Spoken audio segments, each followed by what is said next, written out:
পাহাড় ধসে দুই পার্বত্য জেলা ও চট্টগ্রামে ৪ সেনা সদস্য সহ ৭৯ জনের মৃত্যু। প্রতিকূল আবহাওয়ার মধ্যেই চলছে উদ্ধার কাজ। রাস্তাঘাট সবগুলো পাহাড় ভেঙে পড়ে জাম হয়ে আছে, সবগুলো ঘরবাড়ি ভেঙে গেছে।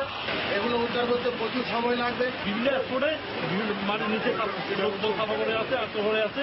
এখানে অনেক লোকজন দরকার। উদ্ধার কাজে সেনাবাহিনী, আমাদের ফায়ার ব্রিগেড, স্বেচ্ছাসেবক, দলীয় কর্মীরা আপ্রাণ চেষ্টা চালাচ্ছে। টানা বর্ষণে বিস্তীর্ণ এলাকা প্লাবিত। চট্টগ্রামের সঙ্গে রাঙামাটি বান্দরবানের সড়ক যোগাযোগ বিচ্ছিন্ন। প্রতি বছর প্রাণহানি ঘটলেও পাহাড়ে ঝুঁকিপূর্ণ বসবাসকারীদের স্থায়ী পুনর্বাসনে নেই উদ্যোগ। বর্ষা এলে ঝুঁকিপূর্ণ, তোমরা চলে যাও, ওই স্কুলে যাও, আশ্রয় কেন্দ্রে যাও। সরকার পুনর্বাসন ঠিক করে দিক, আমরা ঝুঁকিপূর্ণ ছাই কি করি, দরকার আছে। পাহাড় ব্যবস্থাপনা একটি কমিটি করা হয়েছে। প্রতিবারই বর্ষা আসলে একটি মিটিং করেন বা দুটি মিটিং করেন, 4 রাস্তা খান, কিন্তু সিদ্ধান্ত নেন, সেই সিদ্ধান্তগুলি বাস্তবায়িত হয় না। দেখছিলেন প্রধান শিরোনাম। সন্ধ্যার সময়ের সঙ্গে আছি আমি হাফসাতুন্নেসা এবং আমি জাফর সাদিক। এবার অন্যান্য শীর্ষ সংবাদ। রাজধানীতে বৃষ্টি থেমে গেলেও এখনো বিভিন্ন এলাকায় জলাবদ্ধতা, দুর্ভোগ চরমে। চট্টগ্রামে মহেশখালের বাঁধ ভাঙার শুরু, দ্রুত নামছে পানি।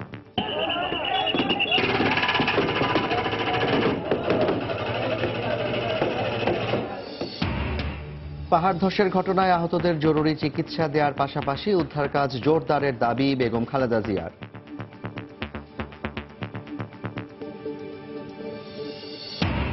নদীতে নির্দিষ্ট স্থানে নির্দেশক না থাকায় অনুমানের ওপরে চলছে নৌযান, ঘটছে দুর্ঘটনা। ঈদের সময় ঝুঁকি বাড়ার আশঙ্কা, লঞ্চ মালিকরা দুষছেন বিআইডব্লিউটিএ কে। ঈদে ঘরমুখো মানুষের জন্য ট্রেনের আগাম টিকিট বিক্রি। 22 জুনের টিকিটের জন্য কমলাপুর রেল স্টেশনে উপচে পড়া ভিড়, বাস কাউন্টারে উল্টো চিত্র। এবং নতুন মূসক আইন বাস্তবায়নের মাত্র 17 দিন বাকি থাকলেও অনলাইন নিবন্ধনের সাড়া নেই, ছাড় দেবে না এনবিআর। এফবিসিসিআই বলছে উদ্যোগ যথেষ্ট নয়।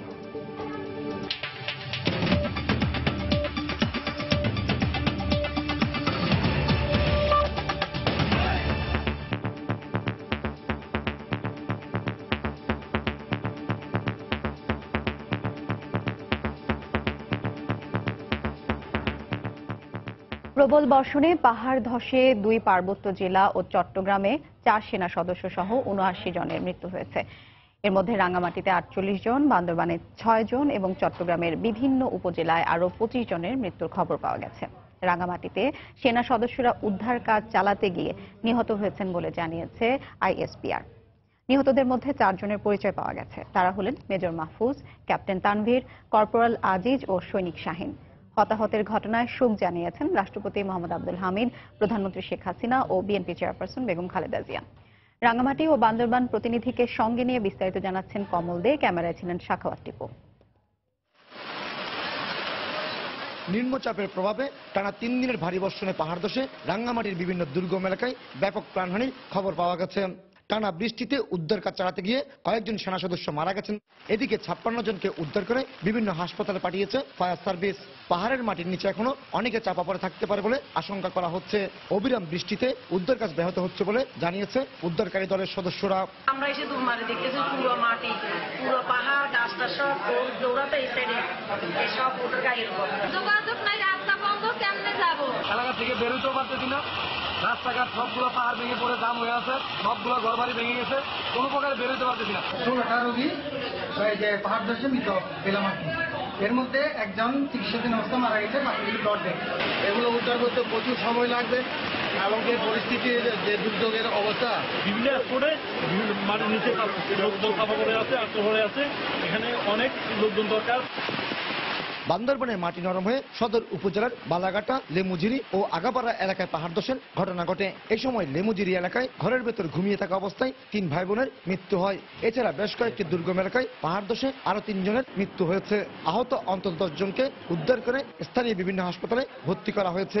এদিকে টানা বর্ষণে প্লাবিত হয়েছে জেলার অধিকাংশ নিম্নাঞ্চল। এতে বন্ধ হয়ে যায় বান্দরবানের সঙ্গে অন্যান্য জেলার সড়ক যোগাযোগ।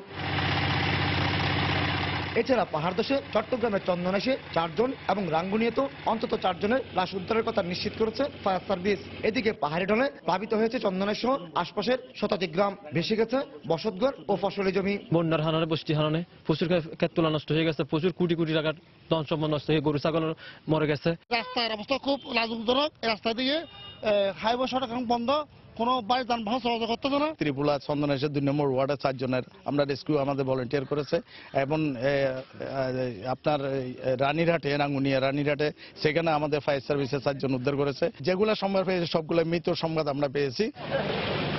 চন্দনাইশের বিভিন্ন এলাকায় সড়কের উপর পানি উঠে আসায় ব্যাহত হয় চট্টগ্রাম কক্সবাজার রুটে যানবাহন চলাচল। মহাসড়ক জুড়ে সৃষ্টি হয় দীর্ঘ যানজট।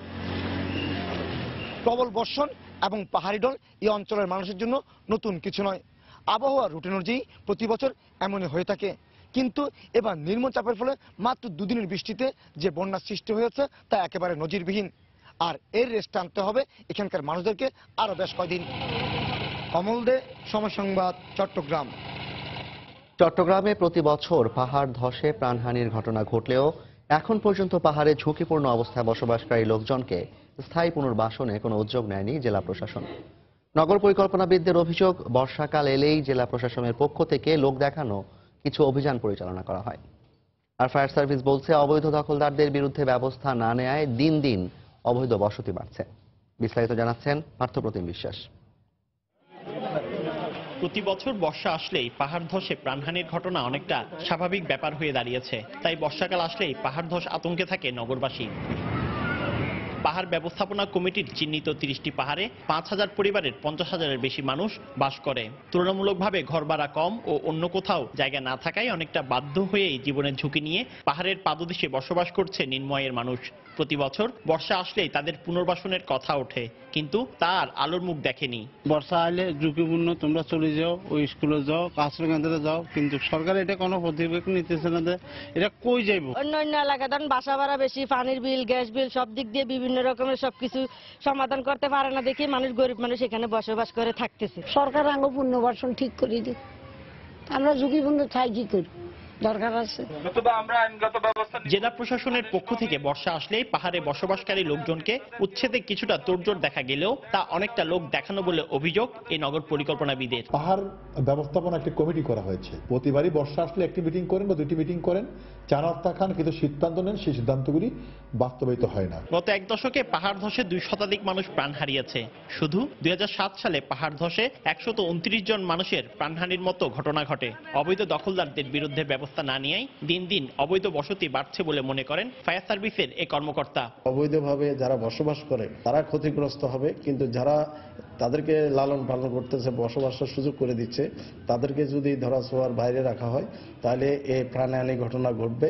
কিন্তু মোবাইল কোর্ট আমরা যখন দেব তখন হয়তো সরে যাবে, কিন্তু পরবর্তীতে আবার এসে তারা সেখানে অবস্থান করবে। এই বিষয়ে চট্টগ্রামের জেলা প্রশাসক জিল্লুর রহমান ও রাজস্ব বিভাগের অতিরিক্ত জেলা প্রশাসক আব্দুল জলিলের সাথে যোগাযোগ করা হলে তারা কেউ ক্যামেরার সামনে কথা বলতে রাজি হননি। পার্থপ্রতিম বিশ্বাস, সময় সংবাদ, চট্টগ্রাম।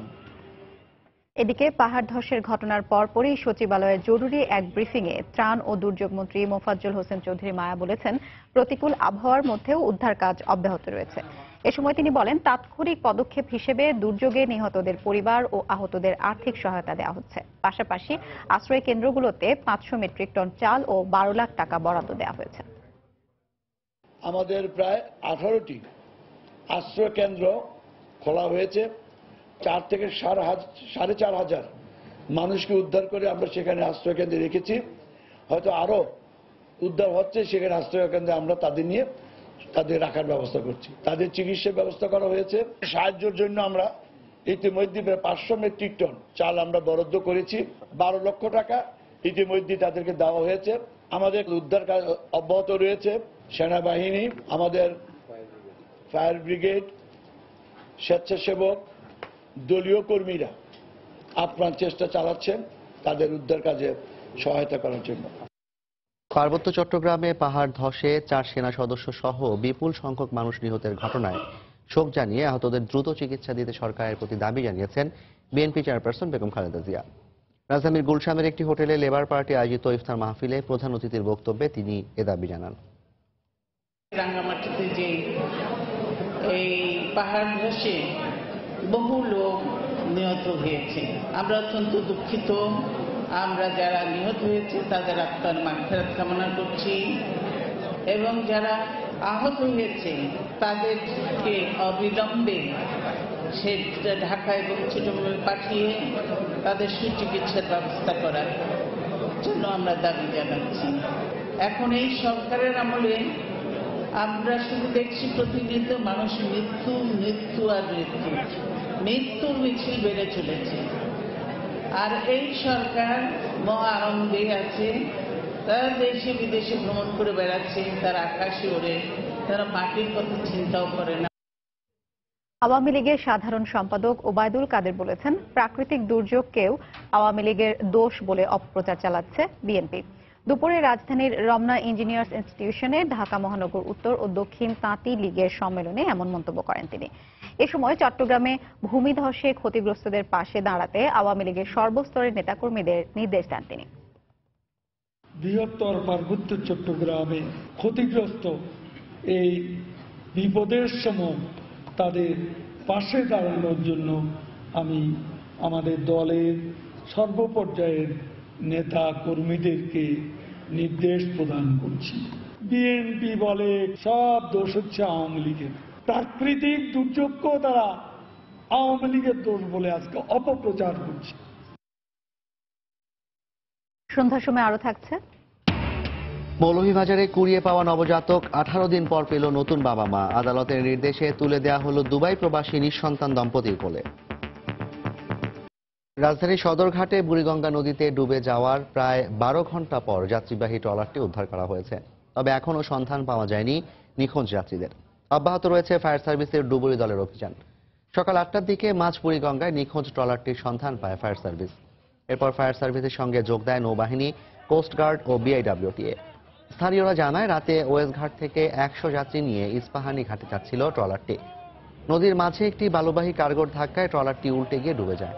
এ সময় ঘাটে থাকা নৌকার মাঝি ও স্থানীয়রা অন্তত 40 জনকে উদ্ধার করে। খবর পেয়ে নৌ পুলিশের ডুবুরি দল ঘটনাস্থলে পৌঁছে নিখোঁজদের সন্ধানে উদ্ধার অভিযান শুরু করে। ভোর 4টার দিকে উদ্ধার অভিযানে যোগ দেয় ফায়ার সার্ভিসের ডুবুরি দল। এটা প্রাথমিক আমরা ইনফরমেশন পেয়েছি, ট্রলারটা এখানে যাত্রী বোঝাই করে নিয়ে আসতেছিল। একটা বালি বোঝাই ট্রলারের সাথে সংঘর্ষের মাধ্যমে এটা ডুবে গেছে, এটা আমরা জানতে পেরেছি। সকাল 7:30টার দিকে আমরা এখানে ওই যে ট্রলারটা ডুবে হয়েছিল সেটাকে আমরা আইডেন্টিফাই করতে পারি, ফায়ার সার্ভিস, সিভিল ডিফেন্স। তারপরে ওখানে detailed search and rescue operation এখানে পরিচালনা করা হয়। বর্ষা মৌসুমে দেশের নদীপথের দৈর্ঘ্য বেড়ে দাঁড়ায় প্রায় 6500 কিলোমিটারে। অবিশ্বাস্য হলেও সত্য, এর 4 ভাগের 1 ভাগেও এখনো পথ নির্দেশক বয়া, বাতি বা বিকন স্থাপন করেনি বিআইডব্লিউটিএ। তাই অনেকটা অনুমান নির্ভর হয়ে হাজার হাজার যাত্রীর জীবনের ঝুঁকি নিয়ে নৌযান চালাচ্ছেন লঞ্চ চালকরা। এ অবস্থায় লঞ্চ মালিক ও চালকদের শঙ্কা, এই বর্ষায় এবারের ঈদে ভয়াবহ ঝুঁকিপূর্ণ হয়ে উঠতে পারে নদীপথ। নদী বিশেষজ্ঞরা বলছেন, পথ নির্দেশক না থাকায় নদীপথে 80% দুর্ঘটনার জন্য দায়ী। নুরুল ইসলামের ছবিতে মাহমুদ রাকিবের রিপোর্ট। কুল কিনারাবিহীন নদীপথ, এর মধ্য দিয়েই অনেকটা অনুমান নির্ভর চলছে শত শত নৌযান। যদিও নিয়ম অনুযায়ী নৌযান চলাচলের পথ নির্দেশক হিসেবে নদীতে নির্দিষ্ট স্থানে বয়া, বাতি, বিকন ও মার্কা থাকার কথা ছিল। লঞ্চ চালকদের দাবি, 2-1 জায়গায় দেখা গেলেও বেশিরভাগ জায়গায় এসব না থাকায় যাত্রীদের জীবনের ঝুঁকি নিয়েই প্রতিনিয়ত নদীপথ পাড়ি দিতে হচ্ছে। আসন্ন ঈদে যাত্রী বোঝাই নৌযানে এই ঝুঁকি আরো বাড়ার আশঙ্কা করছেন তারা। হঠাৎ করে ডুবাচরের উপরে উঠেছে যাইতে পারে, এখন ঈদের সময় যাত্রী থাকবে মানে পরিপূর্ণভাবে আন্দাজের উপরেই চলে। আমরা দীর্ঘদিন যাবত এই লাইনে চলতে চলতে রাস্তা অনেক জায়গায় আমরা চিনি, সে চিনার উপর নির্ভর করে আমাদের চালাইতে হয়। বাতিটা থাকলে রাত্রিকালীন জাহাজ আমরা চালাই, যখন বাতির ফ্ল্যাশে দেখলে আমরা বুঝতে পারি চরটা আমার কাছে বা চরটা আমার দূরে, আর না থাকলে তো কিছু বোঝা যায় না চর কোথায় বা আমি কোথায়। লঞ্চ মালিকরা বলছেন, বরাদ্দ থাকলেও বারবার বলার পরেও নদীপথে প্রয়োজন অনুযায়ী বয়াবাতি স্থাপন করছে না বিআইডব্লিউটিএ। বিকন বাতি বা বয়াবাতি এগুলোর সমস্যা দীর্ঘদিনের, প্রায় 10 বছর যাবত এই সমস্যা চলছে। জেলেরা উঠাই নিয়ে যে আমি বিশ্বাস করি না, হয়তো তারা না লাগাই বলে যে লাগাই ফেলছে। বহুবার তাদেরকে বলা হয় এইসব ব্যাপার, যেসব জায়গাতে এই বয়া বাতি, নিতন বাতি নেই, কয়েকদিন জন্য আবার ওইটা করা হয়। পরবর্তী টাইমে আবার দেখা যায় আবার সেই আগের মতোই হয়ে যায়। বিআইডব্লিউটিএ বলছে নদীপথে ঝুঁকি কমাতে ঈদের আগেই 25টি স্থানে বয়াবাতি স্থাপন করা হবে। আর বিশ্লেষকরা বলছেন তা করা না গেলে ঝড় মৌসুম হওয়ায় এবার ঈদে যাত্রীদের নদীপথে ঝুঁকি নিয়েই ঘরে ফিরতে হবে। 80 ভাগ নৌ দুর্ঘটনা ঘটেছে এরকম অনুমান ভিত্তিক চলাচল করার জন্য এই ঈদের সময় এই ঝড় মৌসুমে যেভাবে এখন জাহাজ যাতায়াত করছে তাতে করে এই ভরা মৌসুমে যাত্রীরা 100 ভাগ ঝুঁকিতে থাকবে। ঈদের আগে যেখানে যেখানে প্রয়োজন একটা প্রকল্পের আন্ডারে আমরা প্রায় 25টার মতো বয়া পেয়েছি। সেগুলো যেখানে যেখানে ক্রিটিক্যাল এরিয়া এখন যেখানে লাগানো সম্ভব হবে আমরা লাগিয়ে দিব। আর একান্ত লাগানো সম্ভব না হলে বিকল্প ব্যবস্থা হিসেবে বা জরুরি ব্যবস্থা হিসেবে সেখানে আমাদের বাঁশ মার্কা বা পোল মার্কা থাকবে। আমাদের এন্টায়ার 950 কিলোমিটার নদীতে বয়াবাতি প্লেস হতে যাচ্ছে। অন্যান্য সময়ের চেয়ে যে কোনো ঈদে দেশের নদীপথে কয়েক গুণ যাত্রী বেশি চলাচল করে থাকে, যার ব্যতিক্রম হবে না এবারও। তাই ঝড় মৌসুমের কথা বিবেচনা করে ঈদের আগেই দেশের সব নদীপথে সক্ষমতা অনুযায়ী পথ নির্দেশক বয়া ও বাতি স্থাপন করা না গেলে ঈদে দেশের নদীপথ ভয়াবহ ঝুঁকিপূর্ণ হয়ে উঠতে পারে বলে আশঙ্কা করছেন বিশ্লেষকরা। মাহমুদ রাকিব, সময় সংবাদ, মেঘনা নদী, চাঁদপুর। 3 দিনের দ্বিপক্ষীয় সফরে সুইডেনের পথে রয়েছেন প্রধানমন্ত্রী শেখ হাসিনা। বেলা 12টার একটু পর বাংলাদেশ বিমানের একটি বিশেষ ফ্লাইটে সুইডেনের উদ্দেশ্যে যাত্রা করেন তিনি। সুইডেন রওনা হওয়ার আগে হযরত শাহজালাল আন্তর্জাতিক বিমানবন্দরের ভিভিআইপি টার্মিনালে প্রধানমন্ত্রীকে বিদায় জানান মন্ত্রিপরিষদের বেশ কয়েকজন সদস্য, 3 বাহিনী প্রধান সহ ঊর্ধ্বতন কর্মকর্তারা। এবারই প্রথম বাংলাদেশের কোনো সরকার প্রধান হিসেবে সুইডেন যাচ্ছেন প্রধানমন্ত্রী শেখ হাসিনা। লন্ডনে 24 ঘন্টা অবস্থান শেষে সেখান থেকে আগামীকাল তিনি সুইডেনের রাজধানী স্টকহোমের উদ্দেশ্যে যাত্রা করবেন। সুইডেনের প্রধানমন্ত্রী স্টিফেন লোফভেনের আমন্ত্রণে এই সফরে প্রধানমন্ত্রী শেখ হাসিনার সঙ্গে রয়েছে ব্যবসায়ী সহ 47 সদস্যের প্রতিনিধি দল। আগামী 17 জুন লন্ডন হয়ে প্রধানমন্ত্রীর দেশে ঈদের কাঙ্ক্ষিত অগ্রিম টিকিটের জন্য কমলাপুর রেল স্টেশনে আজও ছিল যাত্রীদের উপচে পড়া ভিড়। রাতভর লম্বা লাইনে অপেক্ষার পর প্রত্যাশিত টিকিট পেয়ে উচ্ছ্বাস প্রকাশ করেছেন অনেকে। এদিকে বাস টার্মিনালগুলোতে ছিল না যাত্রীদের ভিড়। এজন্য ঈদের আগের লম্বা ছুটিকে কারণ হিসেবে মনে করছেন পরিবহন কর্তৃপক্ষ। এই আনন্দ প্রিয়জনের সাথে ঈদ উদযাপনের টিকিট পাওয়ার আনন্দ। কালকে রাতে 8টার দিকে এসে এখানে সারা রাত ভর দিন যাপন কাটাইছি, এখন টিকিট পাইছে, আনন্দ রাখতেছে। অনেক খুশি হয়েছি, টিকিটটা পেয়েছি, ট্রেনের টিকিট। বাসের জার্নি অনেক কষ্টকর, আমি ট্রেনের জার্নিটা আরামদায়ক ভাবে যেতে পারবো। খুশি লাগতেছে, এখন যাইয়া বাচ্চা কাছে নিয়ে ঈদ করবো, আনন্দ। মঙ্গলবার সকাল 8টায় কমলাপুর স্টেশনে দ্বিতীয় দিনের মতো ট্রেনের আগাম টিকিট বিক্রি শুরু হয়। দেয়া হয় 22 জুনের টিকিট। কিন্তু বৈরী আবহাওয়া উপেক্ষা করে সোমবার রাত থেকে অপেক্ষায় ছিলেন টিকিট প্রত্যাশীরা। তবে লম্বা লাইনে দীর্ঘ সময়ে দাঁড়িয়েও কাঙ্ক্ষিত টিকিট না পেয়ে অনেকে সংগ্রহ করেছেন বিকল্প ট্রেনের টিকিট। এমনিতে সাধারণ এসি নেই, বাধ্যতামূলক আমাকে কেবিন নিতে হলো। কষ্ট কিছুটা লাগাও হয়েছে, কিন্তু কাঙ্ক্ষিত পাই নাই। আশা রাখছিলাম যে এসির টিকিটটা একটু পাবো, এই জন্য আরো কষ্ট করে তাড়াতাড়ি এসেছিলাম, তো আশা অনুযায়ী কাজ হয় নাই। যাই হোক, পেয়েছি, নর্মাল টিকিট পাওয়া গেছে। এদিকে আগাম টিকিট বিক্রির কার্যক্রম পরিদর্শন করে রেলমন্ত্রী মুজিবুল হক জানান, যাত্রীদের যাতায়াত নির্বিঘ্ন করতে রেলওয়ে প্রস্তুত। তিনি জানান 22 জুন থেকে ঈদের স্পেশাল সার্ভিস চলবে। সকল কর্মকর্তারা সার্বক্ষণিকভাবে এখানে বিদ্যমান আছে। আসন্ন ঈদুল ফিতর উপলক্ষে যাত্রীরা যাতে আরামে স্বাচ্ছন্দ্যে যারা নিজ বাড়িতে গিয়ে আসন্ন ঈদুল ফিতর উৎসব উদযাপন করতে পারেন। 22 তারিখ থেকে স্পেশাল ট্রেনগুলি চলবে, 22 থেকে 24 পৌঁছে। অন্যদিকে বাসের অগ্রিম টিকিট বিক্রির দ্বিতীয় দিনে টার্মিনালগুলোতে ভিড় দেখা যায়নি। ঈদের আগে লম্বা ছুটিকে এর কারণ বলে মনে করছেন কাউন্টার সংশ্লিষ্টরা। লম্বা ছুটি যার জন্য এই এখন যাত্রীটা কম। 22 তারিখ আর 23 তারিখ এই দুটো দিন চাপ আছে, আর কোনো দিন কোনো চাপ নেই। রানিং টিকিটটা আপনার 21 তারিখ পর্যন্ত আমরা এখানে অনলাইনে, আর 22 থেকে ঈদ আগ পর্যন্ত এটা আমরা দিচ্ছি কাগজ কলমে। ঈদ ফেরত যাত্রীদের জন্য 19 জুন ট্রেনের আগাম টিকিট বিক্রি শুরু হবে। তবে বাসের ফিরতি টিকিট স্বাভাবিকভাবেই কেনাবেচা হবে। সেলিয়া সুলতানা, সময় সংবাদ, ঢাকা। সন্ধ্যার সময় আরো থাকছে। গৃহকর্মী নির্যাতনের অভিযোগে নিউ ইয়র্কে বাংলাদেশ দূতাবাসের ডেপুটি কনসাল জেনারেলের বিরুদ্ধে মামলা, গ্রেফতারের পর জামিন মঞ্জুর। বৃষ্টি থেমে গেলেও রাজধানীর বিভিন্ন এলাকায় জলাবদ্ধতা কাটেনি। এতে ঘর থেকে বের হয়ে দুর্ভোগে পড়েছেন বিভিন্ন এলাকার বাসিন্দারা। রোববার রাত থেকে অব্যাহত বৃষ্টিতে নগরীর মিরপুরের শেওড়াপাড়া, গাজীপাড়া, মৌচাক, শান্তিনগর, যাত্রাবাড়ি, খিলক্ষেত সহ পুরান ঢাকার বেশ কিছু সড়কে জলাবদ্ধতার সৃষ্টি হয়। প্রধান সড়ক ছাড়াও পানিতে তলিয়ে যায় বিভিন্ন গলিপথ। বেশ কিছু এলাকার পানি নেমে গেলেও এখনও অনেক এলাকার রাস্তায় রয়েছে পানির নিচে। রাস্তায় জমে থাকা পানি ঢুকে পড়েছে দোকানপাট ও বাসাবাড়িতে। এতে পরিবারের সদস্যদের নিয়ে চরম দুর্ভোগে পড়েছেন বাসিন্দারা। উন্নত পানি নিষ্কাশন ব্যবস্থার মাধ্যমে জলাবদ্ধতা নিরসনে স্থায়ী পদক্ষেপ নিতে কর্তৃপক্ষের প্রতি দাবি জানিয়েছেন ভুক্তভোগীরা।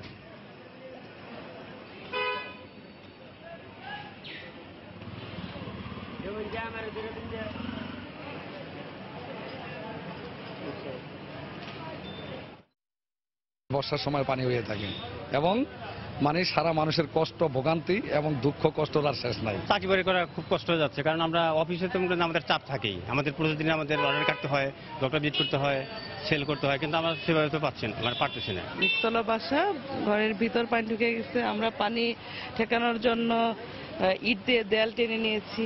বৃষ্টি হলে আমাদের এখানে অটো পানি, দোকানে প্রত্যেকটা দোকানে পানি আনতে যা আছে আমাদের বেডিং সব ভিজে গেছে। এভাবে তো মানুষ চলা যায় না, ওই যে মানুষ সকল যাইতে পারে না, রাস্তার ধারে খাড়ায় রয়েছে। গত দুদিনের টানা বৃষ্টিতে এখনো পানিতে তলিয়ে আছে চট্টগ্রাম নগরী। এদিকে জলাবদ্ধতা নিরসনে বিকেলে মহেশখালের উপর নির্মিত বাঁধ অপসারণে কাজ শুরু করেছে সিটি কর্পোরেশন। সিটি মেয়র আজম নাসির উদ্দিন ও চট্টগ্রাম বন্দরের chairman Real admiral N Khaled ইকবালের উপস্থিতিতে এ বাঁধ অপসারণের কাজ শুরু হয়। আগ্রাবাদ ও হালি শহরের জলাবদ্ধতা নিরসনে 2015 সালে মহেশখালের উপর বাঁধ নির্মাণ করে বন্দর কর্তৃপক্ষ। নির্মাণের প্রথম দিকে এলাকাবাসী সুফল পেলেও পরবর্তীতে এ বাঁধ মানুষের গলার কাটা হয়ে দাঁড়ায়।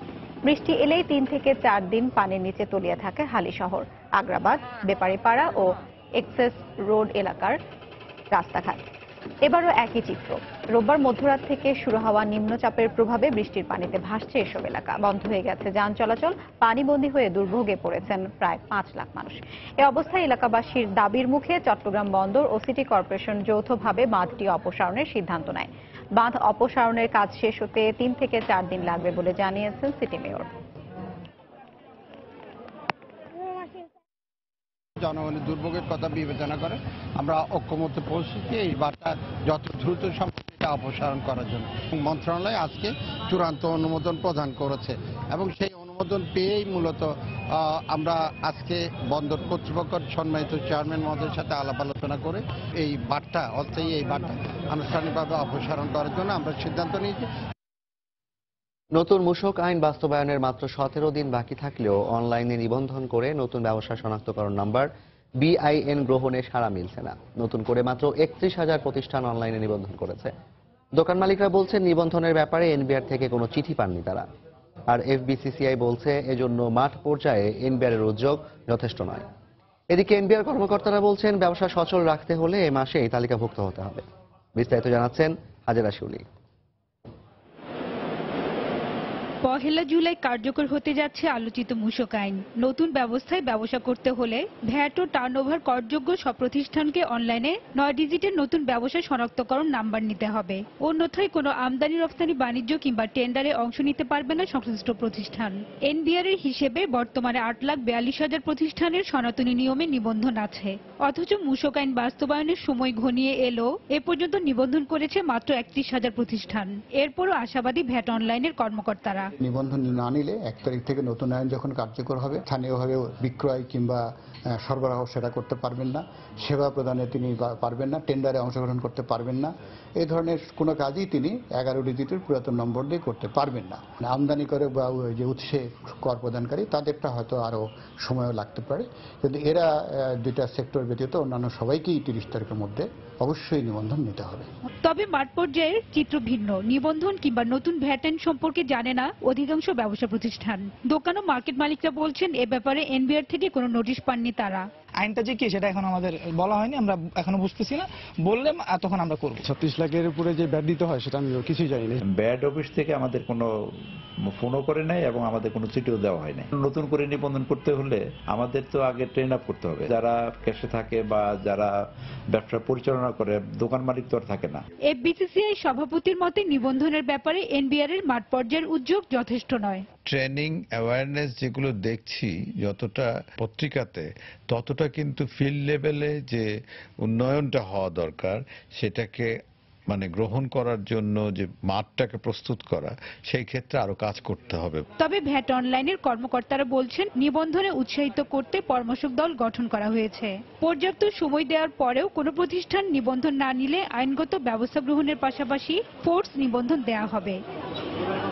হাজিরা শিউলি, সময় সংবাদ, ঢাকা। দেখছেন সন্ধ্যার সময়, সঙ্গেই থাকুন। আপনি জানেন কি অনলাইন ভ্যাট এখন সহজ, নিরাপদ, সাশ্রয়ী ও ব্যবসা বান্ধব। বিস্তারিত জানতে ভিজিট করুন www.nbr.gov.bd।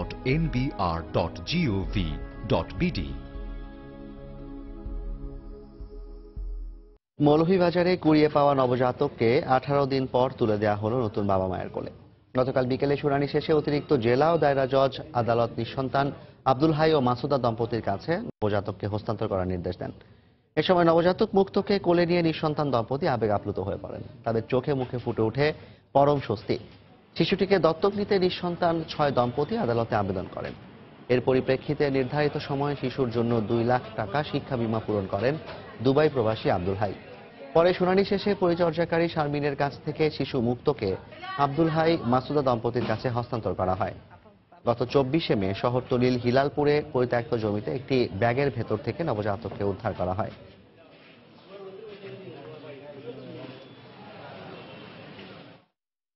আমি নিঃসন্তান, বাচ্চা পাইনি, এখন আমি বাচ্চা পাইতে খুব খুশি। আইনের কাছে আমি অনেক সন্তুষ্ট। আমি এই বাচ্চাটারে পুষ্ট পালন করি এবং লেখাপড়া করাইয়া একজন মা বাবার যতটুকু কর্তব্য, বাবার কর্তব্য আমি নিমু। নিঃসন্তান দম্পতির আবেদনের প্রেক্ষিতে বৈদ্য মোহাম্মদ আব্দুল হাদি ও মাসুদা বেগমকে যেগুলো শর্ত দিয়েছিলেন মাননীয় আদালত এই শর্ত পূরণ করায় ওনাকে এই নবজাতক শিশুটিকে প্রায় ওনাকে সম্মান দিয়েছে। ঈদকে সামনে রেখে রাজশাহীর তানোরে জঙ্গিরা বড় ধরনের নাশকতার পরিকল্পনা করছিল বলে জানিয়েছেন রাজশাহী রেঞ্জের ডিআইজি এম খুরশিদ হোসেন। দুপুরে ডিআইজি কার্যালয়ে একথা জানান তিনি। এদিকে অপারেশন রিবার্থ এর ঘটনায় 8 জনকে আসামি করে মামলা দায়ের করেছে পুলিশ। সকালে তানোর থানায় সন্ত্রাস বিরোধী আইনে মামলাটি দায়ের করেন তানোর থানার ভারপ্রাপ্ত কর্মকর্তা মোহাম্মদ রেজাউল ইসলাম।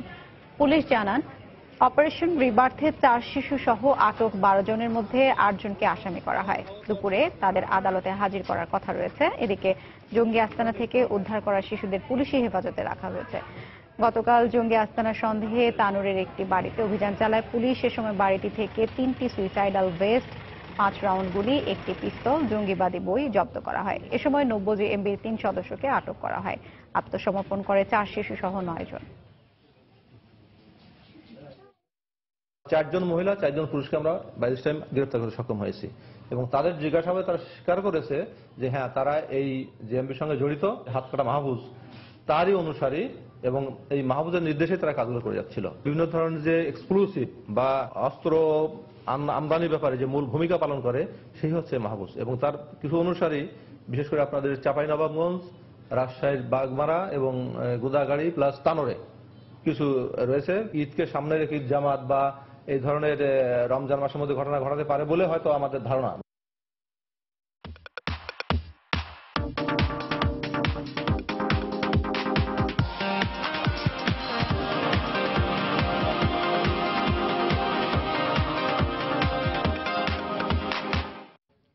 ঈদকে সামনে রেখে বেড়েছে জামদানি শাড়ির চাহিদা। ব্যস্ততা বেড়েছে নারায়ণগঞ্জের রূপগঞ্জের জামদানি পল্লী তাঁতিদের।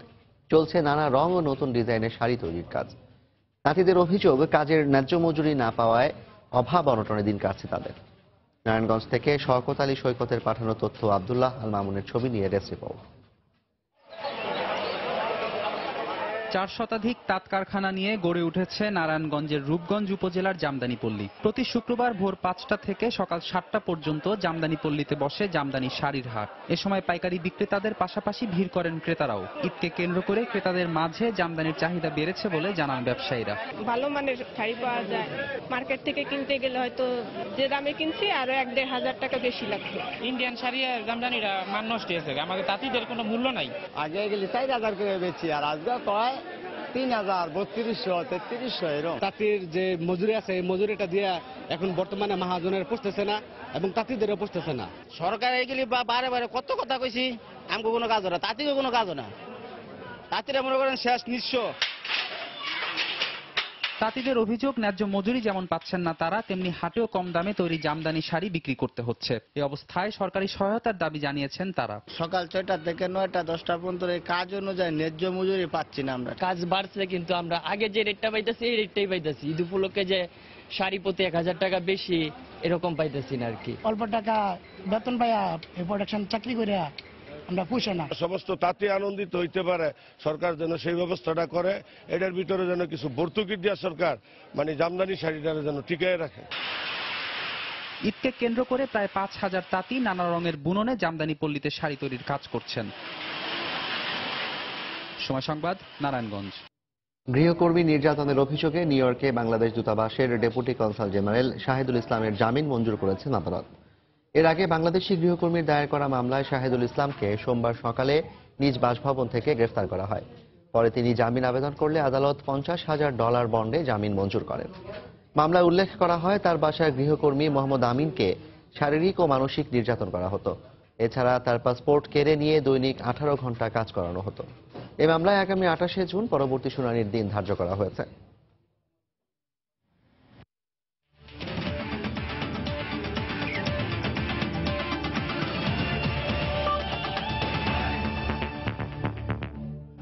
চ্যাম্পিয়ন্স ট্রফির খবর। শেষ হলো গ্রুপ পর্বের খেলা। কাল প্রথম সেমিফাইনালে মুখোমুখি হবে ইংল্যান্ড ও পাকিস্তান। দ্বিতীয় সেমিফাইনালে বৃহস্পতিবার বাংলাদেশের প্রতিপক্ষ ভারত। গ্রুপ পর্বের নানা হিসেব নিকেশ পেরিয়ে 4টি দলই এখন শিরোপা থেকে মাত্র 2 কদম দূরে। দলগুলোর সেমিতে ওঠার পথযাত্রার বিস্তারিত থাকছে এবারের প্রতিবেদনে। ইতিহাসে প্রথমবারের মতো আইসিসির কোন বৈশ্বিক আসরের সেমিফাইনালে বাংলাদেশ। সাকিব মাহমুদুল্লাহর হার নামানো ব্যাটিং আর খানিকটা ভাগ্যের মিশেলে গ্রুপ পর্বের বাধা পেরিয়েছে টাইগাররা। তবে শুরুটা মনমতো ছিল না ম্যাচ বাহিনীর। প্রথম ম্যাচে বড় স্কোর করেও হারতে হয়েছে ইংল্যান্ডের কাছে। দ্বিতীয় ম্যাচে ভাগ্যগুণে বৃষ্টির হানায় অস্ট্রেলিয়ার সাথে পয়েন্ট ভাগাভাগি করে টাইগাররা। আর তৃতীয় ম্যাচে নিউজিল্যান্ডের বিপক্ষে দাপুটে জয় তুলে নেয় সাকিব মাহমুদুল্লাহর ব্যাট। তবে তারপরেও সেমির টিকিট পেতে তাকিয়ে থাকতে হয়েছিল ইংল্যান্ড অস্ট্রেলিয়া ম্যাচে। অজিতের হারে এ গ্রুপের রানার্স আপ হয়ে সেমিফাইনাল নিশ্চিত করেছে মাশরাফিরা। ফাইনালে ওঠার লড়াইয়ে টাইগারদের প্রতিপক্ষ ভারত। একই গ্রুপের চ্যাম্পিয়ন স্বাগতিক ইংল্যান্ড এখনো পর্যন্ত রয়েছে অপরাজিত।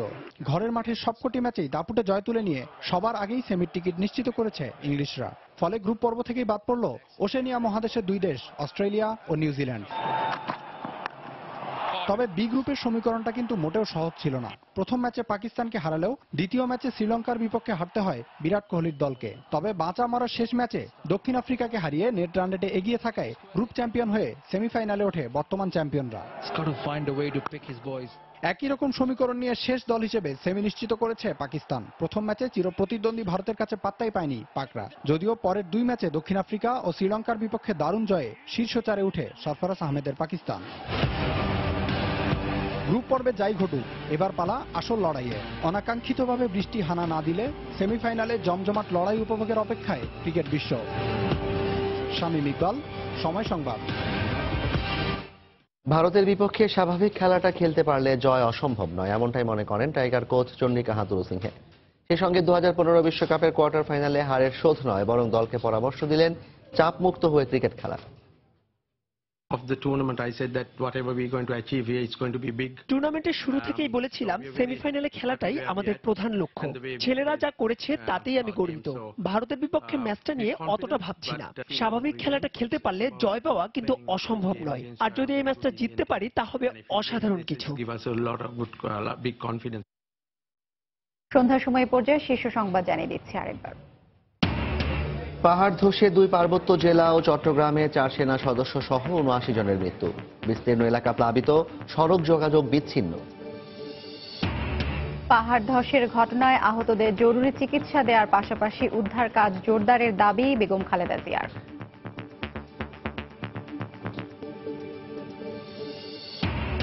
রাজধানীতে বৃষ্টি থেমে গেলেও এখনো বিভিন্ন এলাকায় জলাবদ্ধতা, দুর্ভোগ চরমে। চট্টগ্রামে মহেশখালের বাঁধ ভাঙা শুরু, দ্রুত নামছে পানি।